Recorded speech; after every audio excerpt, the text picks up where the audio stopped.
ঠিক আছে। মানে রাত্রি পেশেন্ট দুটো? রাত্রি 2টো, ঠিক আছে, আচ্ছা। 2টো অব্দি পেশেন্ট ডেকেছে, দেখে রুমে এসে অনলাইনে অর্ডার করে 4জন বন্ধু মিলে খেয়েছে, ডিনার হুম করেছে। হুম করে ও খুব টায়ার্ড ছিল, যেহেতু 36 ঘন্টা ডিউটি ছিল, হুম টায়ার্ড ছিল, ও কি করেছে ওই সেমিনার রুমে গিয়ে হুম শুয়ে পড়েছে একটা রেড কালারের ব্ল্যাঙ্কেট ঢাকা দিয়ে।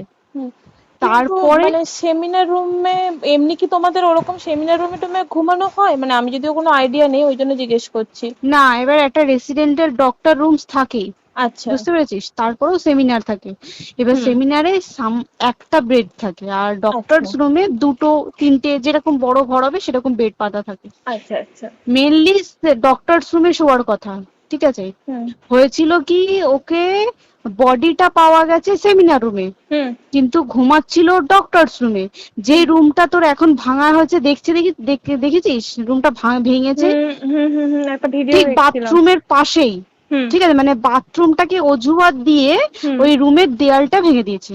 অ্যাকচুয়াল কাণ্ডটা ঘটেছে তোর ইয়েতে, ওই রুমটার ভেতরে, ডক্টর রুমে? ডক্টরস রুমে।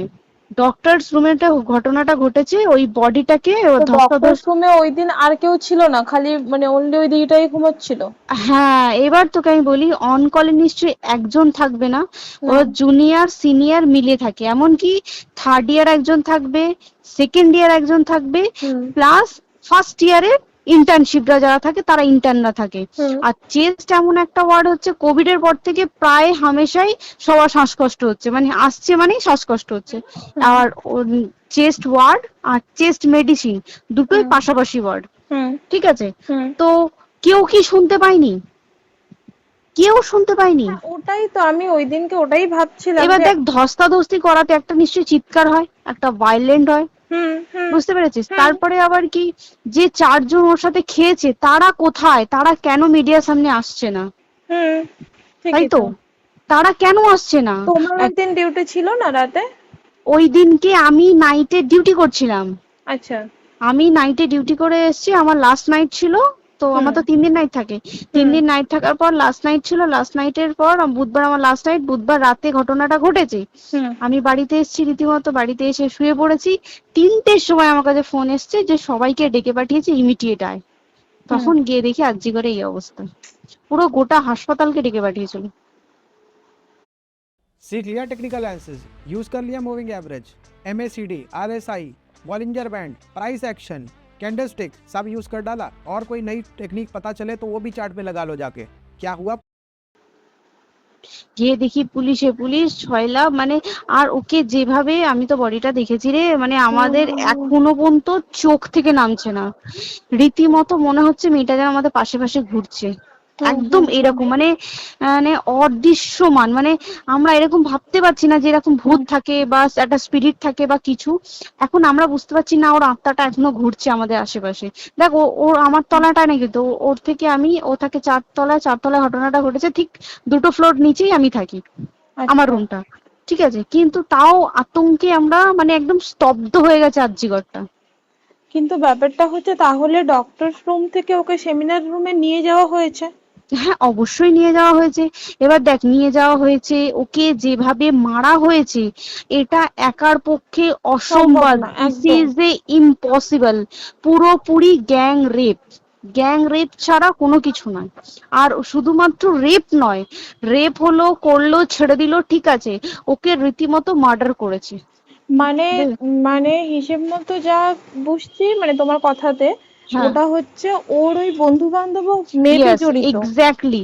হয় ওর বন্ধু বান্ধব কেউ, ঠিক আছে, মানে 4জনের মধ্যে কেউ, আইদার ওকে এমন কিছু করতে বলতে। দেখ, বড় বড় কোম্পানিতেও তো এরকম হয়, মানে হুম হয় তুমি আমার সাথে কম্প্রোমাইজ হুম করো, নয় হুম তুমি হুম চাকরি হুম ছেড়ে চলে হুম যাও, হুম হুম হুম হয় তো। হুম হুম এ- এখানেও সেরকম কিছু একটা হয়েছে। যাকে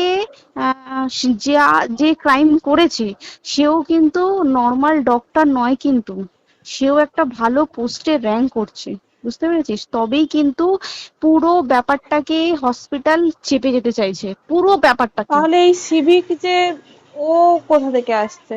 এবার তোকে আমি বলি, ওটা কোথা থেকে আসছে।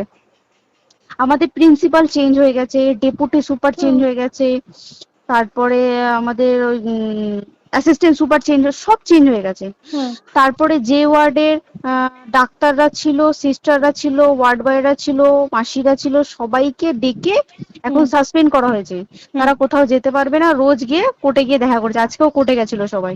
হুম তারপরে উম, তারপরে তোমার তোর এগুলো হলো, তারপরে তোর কি বলে, আরে বল না, ওই সিবিআই এটা হয়েছে কি, মানে ও সেই সঞ্জয় রায় যে ধরা পড়েছে, হুম অ্যাকচুয়াল কিন্তু ও নেই, হুম ঠিক আছে? ওর এতটা ক্ষমতাই হয় না। ও অত রাত্রে কি করতে যাবে? হুম ও অত রাত্রে ওখানে কি করতে যাবে? ও না পেশেন্ট, ও নাকি বলছে দালাল পেশেন্ট নিয়ে গেছে। তো পেশেন্ট নিয়ে যখন গেছে, দিদিটার রুমে যখন যাবে, নিশ্চয়ই দিদিটার রুমে কোনো কাগজপত্র দেখাতে যাবে, সেই অবস্থায় গিয়ে দেখে যে এরকম এরকম ঘটনা, তা ঝাঁপিয়ে পড়েছে ওর উপরে। হুম এরকম কিছু কি, তাও কিছু নয়, শুধু গেছে, দেখছে ড্রিঙ্ক অবস্থায়, ওকে ক্যামেরায় দেখা গেছে ড্রিঙ্ক অবস্থায় গেছে আর এসছে, এইটুকুই দেখা গেছে। তারপরে হচ্ছে কি, তোর অনেক রকম, এখানে অনেক রকম ব্যাপার আছে। যে দিনকে ঘটনাটা ঘটে তার ঠিক দুদিন পরে ওই সেমিনার বাথরুমের অজুহাত দিয়ে ডক্টর যে রুমের দেওয়ালটা আছে, ওই হুম দেওয়ালটা ভেঙে দিয়েছে। কেন? প্রথমে ওকে বললো সুসাইড করেছে, আমাদের যখন ফার্স্ট খবর আছে তখন সুসাইড করেছে। হুম তারপরে যখন হসপিটালে যাই তখন গিয়ে শুনছি নাকি না, সুসাইড করেনি, এটা রেপ করেছে, রেপ করে মার্ডার করা হয়েছে। হুম বুঝতে পারলি, এখানে বিশাল বড় একটা গেম চলছে। এবার আর যে ওর উপর কি রাগ ছিল মানে? হ্যাঁ হ্যাঁ হ্যাঁ হ্যাঁ হ্যাঁ হ্যাঁ, একদম আমি তোকে কি বললাম, শোন, তুই যদি কারোর সাথে কম্প্রোমাইজ করিস তাহলে তোর পোস্ট হুম বাড়বে, হুম হুম তুই হুম কারোর সাথে কম্প্রোমাইজ করবি না, তোকে মার্ডার করে দেবে। মানে মানে ওরকম টাইপই কিছু বলছো তো? এরকমই টাইপের কিছু একটা ছিল।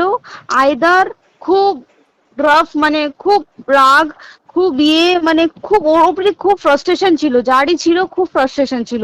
শুধু ওকে মারিনি রে, রীতিমতো মার্ডার করেছে। ওর যে ক্ল্যাচারটা ছিল, হুম ওর আমি ইউরিন, শুনেছি এটা। ওর ইউরিনের রাস্তায় ক্ল্যাচারটা ঢুকিয়ে দিয়েছে, তুই ইস, জানিস? মানে কি বলবো, মানে ওকে দেখা যাচ্ছে না, আমরা তো দেখেছি নিজের চোখে, ওকে দেখা যাচ্ছে না, মানে একটা ব্লিড। মৃত্যু কতটা, মানে এই তো মানে প্রচন্ড কষ্ট পেয়ে একটা মেয়ে মারা গেল না? আর ওর যে গলাটা চেপে ধরেছে, আহ ওর ওই চেপে ধরাতে মানে এতটাই জোরে চেপে ধরেছে যে ওর চোখ ফেটে রক্ত বেরিয়েছে।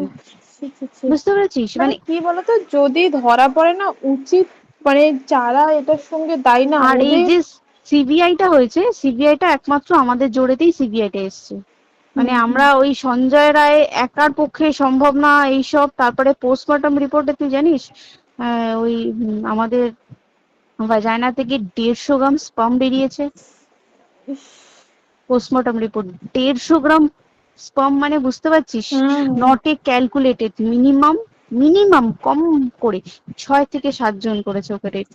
ছি ছি ছি। ওই জন্যই তো আমরা এতটা বেশি ভাইলেন্ট হয়ে গেছি, বুঝতে পেরেছিস? আর তারপরে আমাদের, দেখো, একটা মেয়ে তার কাজের জায়গাতেই ছিল, এমনটা নয় যে রাস্তাঘাটে কোনো বিপদ, ও তার কাজের আরে জায়গাতেই সেফ নয়। শোন, কেউ যদি স্ব ইচ্ছায় কারোর সাথে রিলেশনশিপে গিয়ে করতে চায় সেটা আলাদা জিনিস, কিন্তু হুম ঠিক আছে, হুম কিন্তু কেউ কারো বিরুদ্ধে এইভাবে করতে পারে না রে। তুই জানিস না, মানে ওয়ার্ডে দেখ, কম বেশি আমরা সবাই ঘুমাই, কম বেশি আমরা হুম সবাই জেগে হুম থাকি, জেগে তো থাকি। তাতে কি কেউ শুনতে পায়নি? তার কি একদম সেটাই। ভাইলেন্স ছিল না? যদি কেউ না শুনতে পারে, তাহলে ওর খাবারে কেউ কিছু মিশিয়েছিল, হুম তাই কি না? হুম হুম সেটাও পোস্টমর্টম রিপোর্টে মানে লিক করছে না, যে কেন খাবার খাবার ও তো খাবারটা খেয়েছিল, সেটা তো নিশ্চয়ই পেটেই ছিল, পেট থেকে তো হুম বমি করে বের করে দেন, সেটা হুম তো ফরেনসিক রিপোর্টে কিছু বলবে। হুম আর তুই জানিস না, দেনার দেন, মানে ধর পোস্টমর্টম রিপোর্ট আসতে 3 দিন সময় লাগে। হুম ও যেদিনকে মরেছে ঠিক তার পরের দিনকে বিকালবেলা পোস্টমর্টম রিপোর্ট বার করে দিয়েছে, মানে বডি বার করো আর পোড়াও, হুম 10 সেকেন্ডের মধ্যে ওর বাড়িতে নিয়ে গেছে, তারপরে বডি পুড়িয়ে দিয়েছে। মানে কি বলবো, হসপিটাল, মমতা ব্যানার্জি, সবাই, মানে তৃণমূল প্রত্যেক সবাই হুম। এটাকে পুরোটাই কেসটাকে চাপা দিতে চাইছে। दोस्तों मैं दावे के साथ कहता हूं कि आपने आज तक VLOOKUP फॉर्मूला यूज नहीं किया होगा। डेली प्रॉब्लम आ रही है, পুরোটা পুরোটা। তারপরে তুই ভাব, যে মানুষটাকে এত ক্ষতবিক্ষত ভাবে মেরেছে, তাকে অভিষেক ব্যানার রেপ কি কলকাতায় প্রথম হলো? নয়, হুম বিভিন্ন জায়গায় বিভিন্ন ভাবে রেপ হয়েছে, হুম ধরা পড়েছে, ফাঁসি হ্যাঁ হয়েছে কি হুম জেল হয়েছে। হুম অভিষেক বন্দ্যোপাধ্যায় কেন বললো জাস্ট তোর কি বলে এনকাউন্টার করতে?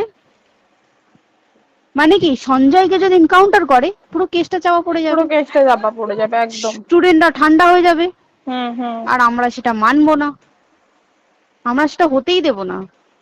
তাতে যদি চাকরি মানে আরজিকরটাকে সিল করতে হয় তাতেও আমরা রাজি আছি, সিল করে দেওয়া হোক আরজিকর, সিল করে দেবে মনে হচ্ছে যদি ঠিকঠাক ভাবে। এবার ওই জন্য আমাদের দাবিতে সিবিআই এসছে। এবার তুই একটা কথা বল, যখন দেখতে পাচ্ছে মমতা ব্যানার্জি যে কলকাতা পুলিশ আমাদের জন্য কিছু করতে পারছে না, আমরা কিছু মানতে পারছি না, 7 দিন ধরে বার করতে পারছে না, তাহলে সেটা 2-3 দিনের মধ্যে কেন হ্যান্ড ওভার করে দিল না? তাই তো। তাই কি না? তারপরে দেখ পিডব্লিউডি ওটা লো পোস্টের মানুষ, মানে যারা ভাঙচুর করে, মানে সিমেন্টে যারা কাজ করে তাদেরকে পিডব্লিউডি বলে। এবার পিডব্লিউডির নিশ্চয়ই হায়ার অথরিটি থেকে অর্ডার এসছে তবেই ওরা গিয়ে ভেঙেছে, ওরা নিশ্চয়ই পাগল নয় দুম করে গিয়ে কোনো গভর্নমেন্ট প্রপার্টি ভেঙে দেবে। অর্ডারটা কে পাস করলো যে এখনই চেস্ট ওয়ার্ডটাকে ভাঙতে হলো? সিবিআই আসা পর্যন্ত অপেক্ষা করতে পারতো। কারণ আজকে অত বড় বিক্ষোভ হবার কারণ কি হচ্ছে, একটাই কারণ যে মেয়েটি মারা গেছে, ঠিক আছে, কিন্তু তাকে এত বেশি মলেস্ট করে, এত বেশি রেপ করে বা বেশি ওকে মেরেছে, তার কি কোনো প্রতিবাদ নেই? তুই কোথায় সেফ পাবি তুই আমাকে বল? তুই ধর চাকরি ছেড়ে, আজকাল সরকারি চাকরি ছেড়ে তুই প্রাইভেটে যাই, প্রাইভেটেও তো তাই একই অবস্থা, একদম। প্রাইভেটেও একই অবস্থা। তুই কোনো চায়ের দোকান খুলে বসবি, অনার্সশিপে তুই বসলেও তাও এসে তো হাজার ছেলেরা থাকে, হাজার ছেলেরা টিস করে, তুই কোথায় কি করবি? তাহলে আমাদের সেফটি কোথায়? আমাদের মুখ্যমন্ত্রী মমতা ব্যানার্জি সে একটা লেডি হয়ে তাহলে আমাদের কি সেফটি দিয়েছে? আমাদের কি লক্ষ্মী ভান্ডার দিলে this is a problem solve? পুরো মাসের আমাদের কি সব খরচা চলে যায় লক্ষ্মী ভান্ডারে? জানি না, আই ডোন্ট নো, মানে আমরা প্রচুর ক্ষেপে আছি, প্রচুর, মানে এর বিচার না চাওয়া পর্যন্ত তুই ভেবে চল কি এটা সলভ হবে না। আমরা বিচার নিয়ে আমি 2 দিন ধরেই ভাবছিলাম তোমাকে ফোন করবো, কিন্তু মানে এটা ওটাতে হয়ে উঠছে না। আর তোমাকে তো আমি ওই দিন রাতেই হোয়াটসঅ্যাপ করলাম না, এবার তখনই না আমি ব্যাপারটা অতটা বুঝতে পারিনি। আর আমার তার পরের দিনই ভোরবেলা ডিউটি, তা আমি খুব সাবধানে থাকিস, আর খুব বলো না, সাবধানে থাকিস।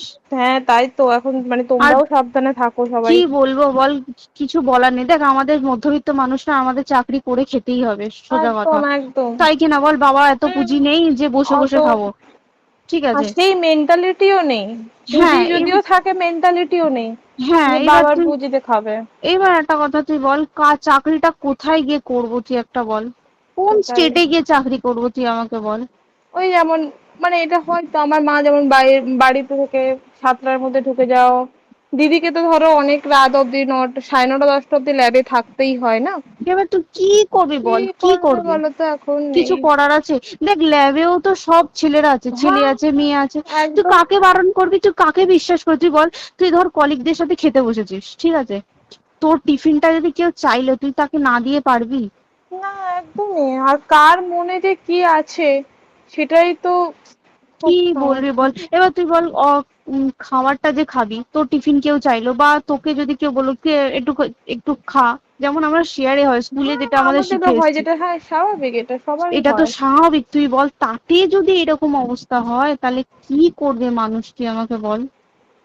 আজকেও তো তাই আমাদের দেখ না, 11টা থেকে আমাদের তোর ক্যান্ডেল দিয়ে হোয়াইট ড্রেস পরে সব শ্যামবাজারে এক করতে হবে। এখন আবার বৃষ্টি শুরু হয়েছে, কে জানে কি প্রচুর বৃষ্টি শুরু হলো, কি হবে জানি না। ঠিক আছে গো, টাটা।